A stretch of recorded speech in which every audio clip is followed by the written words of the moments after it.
Chapitre 19. Une transaction. Dès que le quartier-maître se trouva en présence du lord, ses gardiens se retirèrent. « Vous avez désiré me parler, Ayrton » dit Glenarvan. « Oui, my lord, répondit le quartier-maître. « À moi seul ?»« Oui, mais je pense que si le major Mac Nabbs et M. Paganel assistaient à l'entretien, cela vaudrait mieux. »« Pour qui ?»« Pour moi. » Ayrton parlait avec calme. Glenarvan le regarda fixement, puis il fit prévenir Mac Nabbs et Paganel, qui se rendirent aussitôt à son invitation. « Nous vous écoutons, dit Glenarvan, dès que ses deux amis eurent pris place à la table du carré. Ayrton se recueillit pendant quelques instants et dit « My lord, c'est l'habitude que des témoins figurent à tout contrat ou transaction intervenue entre deux parties. Voilà pourquoi j'ai réclamé la présence de messieurs Paganel et Mac Nabbs, car c'est à proprement parler une affaire que je viens vous proposer. » Glenarvan, habitué aux manières d'Ayrton, ne sourcilla pas, bien qu'une affaire entre cet homme et lui semblât chose étrange. « Quelle est cette affaire » dit-il. « La voici, » répondit Ayrton. « Vous désirez savoir de moi certains détails qui peuvent vous être utiles. Je désire obtenir de vous certains avantages qui me seront précieux. Donnant, donnant, my lord. Cela vous convient-il ou non ?»« Quels sont ces détails » demanda Paganel. « Non, reprit Glenarvan. Quels sont ces avantages ?» Ayrton, d'une inclination de tête, montra qu'il comprenait la nuance observée par Glenarvan. « Voici, dit-il, les avantages que je réclame. Vous avez toujours, my lord, l'intention de me remettre entre les mains des autorités anglaises. Oui, Ayrton, et ce n'est que justice. Je ne dis pas non, répondit tranquillement le quartier-maître. Ainsi, vous ne consentiriez point à me rendre la liberté. » Glenarvan hésita avant de répondre à une question si nettement posée. De ce qu'il allait dire dépendait peut-être le sort d'Harry Grant. Cependant, le sentiment du devoir envers la justice l'emporta et il dit « Non, Ayrton, je ne puis vous rendre la liberté. »« Je ne la demande pas, » répondit fièrement le quartier-maître. « Alors, que voulez-vous ?»« Une situation moyenne, my lord, entre la potence qui m'attend et la liberté que vous ne pouvez pas m'accorder. Et c'est de m'abandonner dans une des îles désertes du Pacifique, avec les objets de première nécessité. Je me tirerai d'affaire comme je pourrai, et je me repentirai si j'ai le temps. » Glenarvan, peu préparé à cette ouverture, regarda ses deux amis qui restaient silencieux. Après avoir réfléchi quelques instants, il répondit « Ayrton, si je vous accorde votre demande, vous m'apprendrez tout ce que j'ai intérêt à savoir ?»« Oui, my lord, c'est-à-dire tout ce que je sais sur le capitaine Grant et sur le Britannia. »« La vérité entière ?»« Entière. »« Mais qui me répondra ? » ?»« Oh, je vois ce qui vous inquiète, my lord. Il faudra vous en rapporter à moi, à la parole d'un malfaiteur, c'est vrai, mais que voulez-vous, la situation est ainsi faite, c'est à prendre ou à laisser. »« Je me fierai à vous, Ayrton, dit simplement Glenarvan. »« Et vous aurez raison, my lord.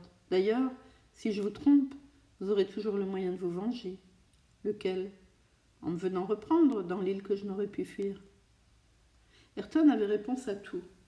Il allait au-devant des difficultés, il fournissait contre lui des arguments sans réplique. On le voit, il affectait de traiter son affaire avec une indiscutable bonne foi. Il était impossible de s'abandonner avec une plus parfaite confiance.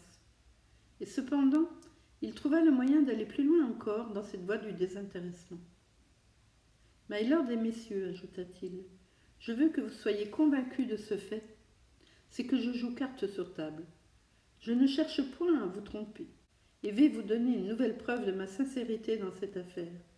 J'agis franchement, parce que moi-même je compte sur votre loyauté. »« Parlez, Ayrton, répondit Glenarvan. »« My lord, je n'ai point encore votre parole d'accéder à ma proposition, et cependant je n'hésite pas à vous dire que je sais peu de choses sur le comte d'Harry Grant. »« Peu de choses ?» s'écria Glenarvan.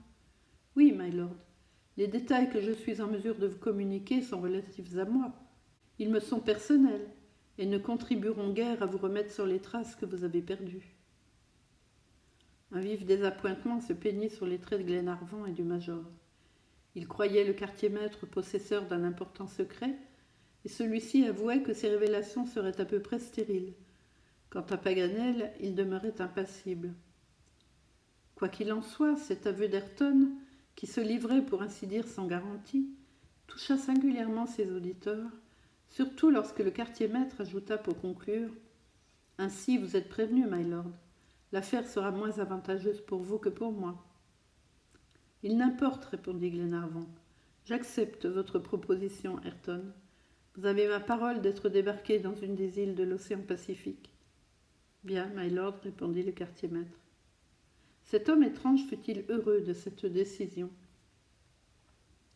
On aurait pu en douter, car sa physionomie impassible ne révéla aucune émotion. Il semblait qu'il traitât pour un autre que pour lui. « Je suis prêt à répondre, dit-il. »« Nous n'avons pas de questions à vous faire, dit Glenarvan. Apprenez-nous ce que vous savez, Ayrton, en commençant par déclarer qui vous êtes. »« Messieurs, répondit Ayrton, je suis réellement Tom Ayrton, le quartier-maître du Britannia. J'ai quitté Glasgow sur le navire d'Harry Grant le 12 mars 1861. Pendant 14 mois, nous avons couru ensemble les mers du Pacifique, cherchant quelques positions avantageuses pour y fonder une colonie écossaise. Harry Grant était un homme à faire de grandes choses, mais souvent de graves discussions s'élevaient entre nous. Son caractère ne m'allait pas. Je ne sais pas plier. Or, avec Harry Grant, quand sa résolution est prise, toute résistance est impossible, my lord. Cet homme-là est de fer pour lui et pour les autres. Néanmoins, j'osai me révolter. J'essayai d'entraîner l'équipage de ma révolte et de m'emparer du navire. Que j'ai eu tort ou non, peu importe. Quoi qu'il en soit, Harry Grant n'hésita pas, et le 8 avril 1862, il me débarqua sur la côte ouest de l'Australie. De l'Australie, dit le major, interrompant le récit d'Ayrton, et par conséquent vous avez quitté le Britannia avant sa relâche au Callao, d'où sont datées ces dernières nouvelles. Oui, répondit le quartier-maître, car le Britannia n'a jamais relâché au Callao pendant que j'étais à bord. Et si je vous ai parlé du Callao à la ferme de Paddy O'Moore, c'est que votre récit venait de m'apprendre ce détail. Continuez, Ayrton, dit Glenarvan. Je me trouvais donc abandonné sur une côte à peu près déserte, mais à 20 milles seulement des établissements pénitentiaires de Perth, la capitale de l'Australie occidentale. En errant sur les rivages, je rencontrai une bande de convicts qui venaient de s'échapper. Je me joignis à eux. Vous me dispenserez, my lord, de vous raconter ma vie pendant 2 ans et demi. Sachez seulement que je devins le chef des évadés sous le nom de Ben Joyce. Au mois de septembre 1864, je me présentai à la ferme irlandaise. J'y fus admis comme domestique sous mon vrai nom d'Ayrton. J'attendais là que l'occasion se présentât de m'emparer d'un navire. C'était mon suprême but. 2 mois plus tard, le Duncan arriva.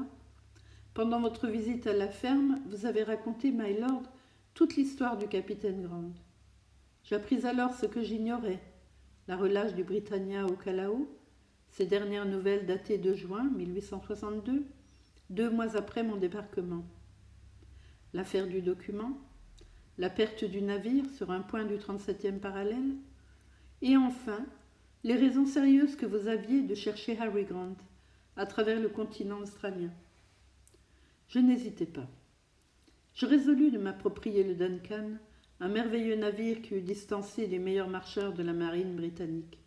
Mais il avait des avaries graves à réparer. Je le laissai donc partir pour Melbourne, et je me donnai à vous, en ma vraie qualité de quartier-maître, offrant de vous guider vers le théâtre d'un naufrage, placé fictivement par moi vers la côte est de l'Australie. Ce fut ainsi que, tantôt suivi à distance et tantôt précédé de ma bande de convicts, je dirigeai votre expédition à travers la province de Victoria. Mes gens commirent à Camden Bridge un crime inutile, puisque le Duncan, une fois rendu à la côte, ne pouvait m'échapper, et qu'avec ce yacht, j'étais le maître de l'océan. Je vous conduisis ainsi et sans défiance jusqu'à la Snowy River. Les chevaux et les bœufs tombèrent peu à peu empoisonnés par le gastrolobium. J'embourbai le chariot dans les marais de la Snowy. Sur mes instances, mais vous savez le reste, my lord, et vous pouvez être certain que sans la distraction de M. Paganel, je commanderai maintenant à bord du Duncan. Telle est mon histoire, messieurs. Mes révélations ne peuvent malheureusement pas vous remettre sur les traces d'Harry Grant, et vous voyez qu'en traitant avec moi, vous avez fait une mauvaise affaire. Le quartier-maître se tut, croisa ses bras suivant son habitude, et attendit. Glenarvan et ses amis gardaient le silence. Ils sentaient que la vérité tout entière venait d'être dite par cet étrange malfaiteur. La prise du Duncan n'avait manqué que par une cause indépendante de sa volonté. Ses complices étaient venus au rivage de Twofold Bay, comme le prouvait cette vareuse de convicts trouvée par Glenarvan. Là, fidèles aux ordres, et enfin las de l'attendre, ils s'étaient sans doute remis à leur métier de pillards et d'incendiaires dans les campagnes de la Nouvelle-Galles du Sud. Le major reprit le premier l'interrogatoire afin de préciser les dates relatives au Britannia. Ainsi, demanda-t-il au quartier-maître, c'est bien le 8 avril 1862 que vous avez été débarqué sur la côte ouest de l'Australie. Exactement, répondit Ayrton. Et savez-vous alors quels étaient les projets d'Harry Grant? D'une manière vague. Parlez toujours, Ayrton, dit Glenarvan. Le moindre indice peut nous mettre sur la voie. Ce que je puis vous dire, le voici, my lord, répondit le quartier-maître. Le capitaine Grant avait l'intention de visiter la Nouvelle-Zélande. Or, cette partie de son programme n'a point été exécutée pendant mon séjour à bord. Il ne serait donc pas impossible que le Britannia, en quittant le Callao, ne fût venu prendre connaissance des terres de la Nouvelle-Zélande. Cela concorderait avec la date du 27 juin 1862, assignée par le document au naufrage du Trois-Mâts. Évidemment, dit Paganel. Mais, reprit Glenarvan, rien dans ces restes de mots conservés sur le document ne peut s'appliquer à la Nouvelle-Zélande. À cela, je ne puis rien répondre, dit le quartier-maître. Bien, Ayrton, dit Glenarvan, vous avez tenu votre parole, je tiendrai la mienne. Nous allons décider dans quelle île de l'océan Pacifique vous serez abandonné. Oh, peu m'importe, my lord, répondit Ayrton. Retournez à votre cabine, dit Glenarvan, et attendez notre décision. Le quartier-maître se retira sous la garde de 2 matelots. Ce scélérat aurait pu être un homme, dit le major. Oui, répondit Glenarvan, c'est une nature forte et intelligente. Pourquoi faut-il que ses facultés se soient tournées vers le mal? Mais Harry Grant, je crains bien qu'il soit à jamais perdu. Pauvres enfants, qui pourrait leur dire où est leur père? Moi, répondit Paganel. Oui, moi, on a dû le remarquer. Le géographe, si loquace, si impatient d'ordinaire, avait à peine parlé pendant l'interrogatoire d'Ayrton. Il écoutait sans desserrer les dents. Mais ce dernier mot qu'il prononça en valait bien d'autres, et il fit tout d'abord bondir Glenarvan. « Vous, s'écria-t-il, vous, Paganel, vous savez où est le capitaine Grant? »« Oui, autant qu'on peut le savoir, répondit le géographe. »« Et par qui le savez-vous? »« Par cet éternel document. »« Ah !» fit le major du ton de la plus parfaite incrédulité. « Écoutez d'abord, McNabbs, dit Paganel. Vous hausserez les épaules après. Je n'ai pas parlé plus tôt parce que vous ne m'auriez pas cru. Puis c'était inutile. Mais si je me décide aujourd'hui, c'est que l'opinion d'Ayrton est précisément venue appuyer la mienne. Ainsi, la Nouvelle-Zélande demanda Glenarvan. Écoutez et jugez, répondit Paganel. Ce n'est pas sans raison, ou plutôt, ce n'est pas sans une raison que j'ai commis l'erreur qui nous a sauvés. Au moment où j'écrivais cette lettre sous la dictée de Glenarvan, le mot Zélande me travaillait le cerveau. Voici pourquoi. Vous vous rappelez que nous étions dans le chariot? McNabbs venait d'apprendre à Lady Helena l'histoire des convicts. Il lui avait remis le numéro de l'Australian and New Zealand Gazette qui relatait la catastrophe de Camden Bridge. Or, au moment où j'écrivais, le journal gisait à terre et plié de telle façon que 2 syllabes de son titre apparaissaient seulement. Ces 2 syllabes étaient « Eland ». Quelle illumination se fit dans mon esprit! Land était précisément un mot du document anglais, un mot que nous avions traduit jusqu'alors par « à terre » et qui devait être la terminaison du nom propre, Zealand. « Hein » fit Glenarvan. « Oui, reprit Paganel avec une conviction profonde, cette interprétation m'avait échappé. Et savez-vous pourquoi? Parce que mes recherches s'exerçaient naturellement sur le document français, plus complet que les autres. Et où manque ce mot important? Oh, oh, dit le major, c'est trop d'imagination, Paganel, et vous oubliez un peu facilement vos déductions précédentes. Allez, major, je suis prête à vous répondre. Alors, reprit McNabbs, que devient votre mot Austra? Ce qu'il était d'abord, il désigne seulement les contrées australes. Bien. Et cette syllabe indique qui a été une première fois le radical d'Indien et une seconde fois le radical d'indigène. Eh bien, la troisième et dernière fois, répondit Paganel, elle sera la première syllabe du mot indigence. Et contine, s'écria McNabbs, signifie-t-il encore continent? Non, puisque la Nouvelle-Zélande n'est qu'une île. Alors, demanda Glenarvan. Mon cher Lord, répondit Paganel, je vais vous traduire le document suivant, ma troisième interprétation, et vous jugerez. Je ne vous fais que 2 observations. 1. Oubliez autant que possible les interprétations précédentes et dégagez votre esprit de toute préoccupation antérieure. 2. Certains passages vous paraîtront forcés. Et il est possible que je les traduise mal, mais ils n'ont aucune importance, entre autres le mot agonie qui me choque, mais que je ne puis expliquer autrement. D'ailleurs, c'est le document français qui sert de base à mon interprétation. Et n'oubliez pas qu'il a été écrit par un Anglais, auquel les idiotismes de la langue française pouvaient ne pas être familiers. Ceci posé, je commence. Et Paganel, articulant chaque syllabe avec lenteur, récita les phrases suivantes. Le 27 juin 1862, le 3 mâts Britannia de Glasgow a sombré après une longue agonie dans les mers australes et sur les côtes de la Nouvelle-Zélande, en anglais Zealand. 2 matelots et le capitaine Grant ont pu y aborder. Là, continuellement en proie à une cruelle indigence, ils ont jeté ce document par de longitude et 37 degrés 11 de latitude. Venez à leur secours ou ils sont perdus. Paganel s'arrêta. Son interprétation était admissible. Mais précisément parce qu'elle paraissait aussi vraisemblable que les précédentes, elle pouvait être aussi fausse. Glenarvan et le major ne cherchèrent donc pas à la discuter. Cependant, puisque les traces du Britannia ne s'étaient rencontrées ni sur les côtes de la Patagonie, ni sur les côtes de l'Australie, au point où ces 2 contrées sont coupées par le 37e parallèle, les chances étaient en faveur de la Nouvelle-Zélande. Cette remarque faite par Paganel frappa sur tous ses amis.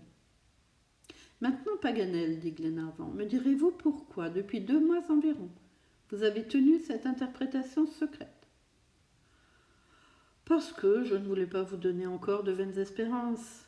D'ailleurs, nous allions à Auckland, précisément au point indiqué par la latitude du document. Mais depuis lors, quand nous avons été entraînés hors de cette route, pourquoi n'avoir pas parlé? C'est que, si juste que soit cette interprétation, elle ne peut contribuer au salut du capitaine. Pour quelle raison, Paganel? Parce que, l'hypothèse étant admise que le capitaine Harrigan s'est échoué à la Nouvelle-Zélande, du moment que 2 ans se sont passés sans qu'il ait reparu, c'est qu'il a été victime du naufrage, ou des Zélandais.